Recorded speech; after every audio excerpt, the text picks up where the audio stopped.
యాక్చువల్గా కేసీఆర్ కానీ కేటీఆర్ కానీ కేసీఆర్ అసెంబ్లీ ఎలక్షన్ల టైంలో కవితను ఇది చేస్తే మొత్తం అల్లా కల్లం ఇది ఆగమాగం అవుతుంది, తెలంగాణ అంతా ఆగమవుతుంది, అది చేస్తా అని చెప్పేసి ఒక బెదిరింపు లాంటి ప్రకటన చేయడం జరిగింది. సో మోడీ కూడా ఆ టైంలో టచ్ చేయలేదు. అసెంబ్లీ ఎలక్షన్స్ అయిపోయినాయి, బీఆర్ఎస్ ఓడిపోవడం జరిగింది.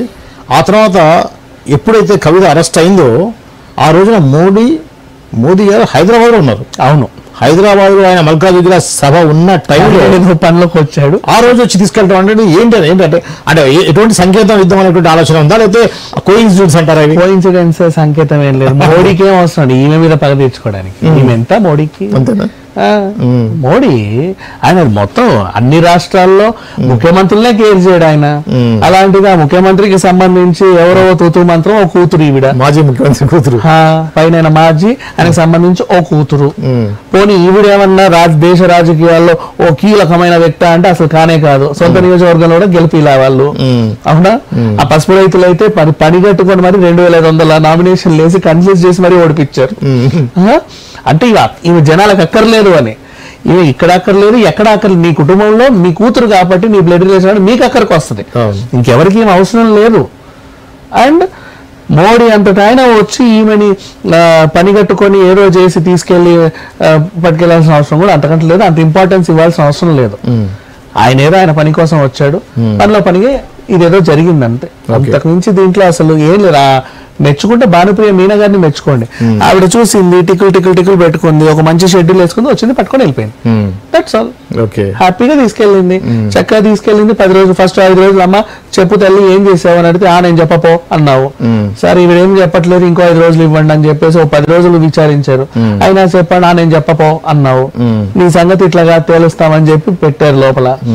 నీకు అడ్డమైన రీజన్లన్నీ చెప్పావు, ఇవన్నీ కుదరవమ్మా అని చెప్పి మళ్ళీ పొడిగించారు. అయినా నువ్వు మళ్ళీ అదే చెప్తావు, మళ్ళీ పొడిగిస్తారు, మళ్ళీ చెప్తావు, మళ్ళీ పొడిగిస్తే నువ్వు జైల్లోనే ఉంటావు. అది 100% ట్రూ. సాక్ష్యాల మీద ప్రాపర్ సాక్ష్యాల గురించి. అవును.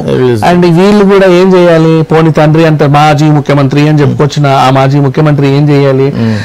కూతుర్ని ఎలా బయటకు తీసుకురావాలో చేయాలి. ఇప్పటివరకు ఆయన కూతురు గురించి మాట్లాడిందో ఇప్పటివరకు మాట్లాడలేదు.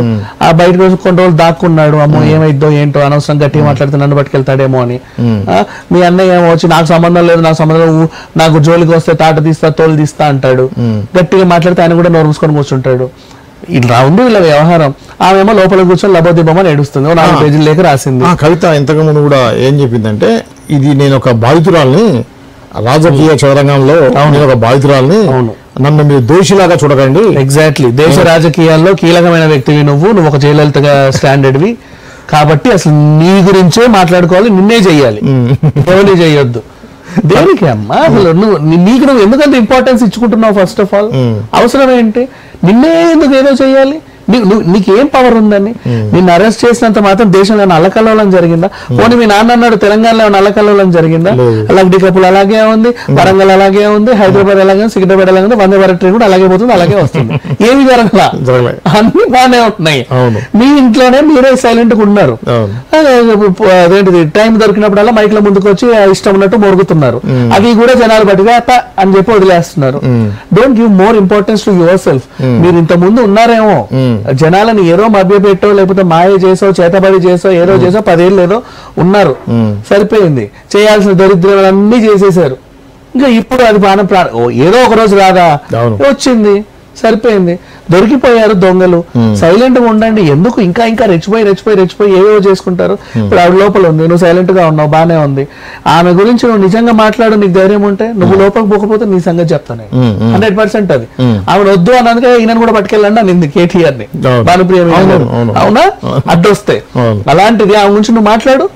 నువ్వు మాట్లాడిన నెక్స్ట్ లెవెల్ నీ ఇంట్లో ఉంటది, నిన్ను కూడా పట్టుకెళ్తారు. ఇప్పుడు నువ్వు చెప్పు, ఆమె చెప్పట్లా, ఆమె కంటే ఎక్కువ నీకేదో తెలిసినట్టుంది, నువ్వన్నా చెప్పు అని చెప్పేసి సైలెంట్ గా ఉండండి అంతే. ఎక్కువ ఇంపార్టెన్స్ ఇచ్చుకోతే ఆమె కూర్చొని లేఖ రాసేసింది 4 పేజీల లేఖ. నేను బాధితురాలని.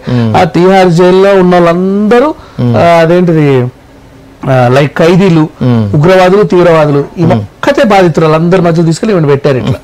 అయ్యో పాపం అని జాలిపడండి. మరి అలా ఉంది పరిస్థితి. ఇప్పుడు ఆ యొక్క 4 పేజీల లెటర్ ఉందో దాని యొక్క ఇంపాక్ట్ ఎలా ఉంటుంది అంటారు? ఏమి ఉండదు, దాన్ని పట్టించుకుంటుంది. పెన్ను పేపర్ ఇచ్చి పాడు చేసాం అనవసరంగా అనుకుంటారు, అంత మించి ఏమీ లేదు. ఆమెకి ఏం తెలియదు లోపల నుంచి. బయట ఇలా జరుగుతుందని ఎవరో వచ్చి ఆవిడకి చెబితే అది ఆ చెప్పిన మనిషిని నమ్మి ట్రస్ట్ చేసి ఇలా జరుగుతుందని ఒక లేఖ రాసింది అంతే. ఆవిడేది చూసి రాయలా, ఆవిడేం తెలుసుకొని రాయలా, ఎవరో చెప్పిన మాయ మాటలు విని ఒక లేఖ రాసింది. That's all. ఒకటి ఏంటంటే వాక్ స్వాతంత్రం ఉంది, ఎవరైనా దేనికైనా స్పందించవచ్చు. ఇప్పుడు వాక్ స్వాతంత్రానికి మీడియాకి ఎట్లా ఉంటుంది అంటారు? ఇప్పుడు మీడియాలో నా గురించి దుష్ప్రచారం జరుగుతుంది, ట్రోలింగ్ జరుగుతుంది అనే దాని మీద ఏం ప్రచారం చేశారు? దుష్ప్రచారం అంటే కవితకి మందుకు సంబంధం లేదు అని అంటే మేము రాయాలా? 100%. ఎందుకు రాయాలి? నువ్వు అక్కడ ప్రూవ్ చేసుకో, రాసేస్తాం, వెంటనే చెప్పేస్తారు అందరూ కూడా, వెళ్ళి ప్రూవ్ చేసుకో. కవితకి మద్యం లిక్కర్ స్కామ్ కి సంబంధం లేదు అని ఎప్పుడైతే సుప్రీంకోర్టు చెప్పిందో, రౌస్ రెవెన్యూ కోర్టు చెప్పిందో, ఇమ్మీడియట్లీ మేము కూడా అవునండి సంబంధమే లేదు అని చెప్పేస్తాం. ఉంది అని వాళ్ళంటే వాళ్ళు అక్కడ జరిగేవి చెప్పేవే వార్తలండి, ఎవరేం క్రియేట్ చేయట్లా. దెన్ జరుగుతుందో వాళ్ళైతే సాక్ష్యాలు చూపించారో, వాళ్ళు ఏదైతే అభియోగం మోపి తనని అరెస్ట్ చేశారో వాటి మీద మాట్లాడుతున్నాం. అవును. అండ్ ఇప్పటిదాకా అండ్ నెక్స్ట్ సాక్షాత్ ముఖ్యమంత్రిని తీసుకెళ్లి జైల్లో పెట్టిన తర్వాత ఎంత ఆ ముఖ్యమంత్రిని తీసుకెళ్లి లోపల పెట్టినా అసలు ఢిల్లీలో ప్రకంపనలు రాలా, ఏమీ జరగలా. అయ్యో ఇదేంటి ఇలా జరిగింది అనుకున్నారు ఒక రోజు, ఆయన అరెస్ట్ అయ్యే రోజు. ఆయన అరెస్ట్ అయిన తర్వాత ఎవరైనా సరే చట్టం ముందు నార్మల్ మనుషులేలే అనుకున్నారు, వదిలేశారు.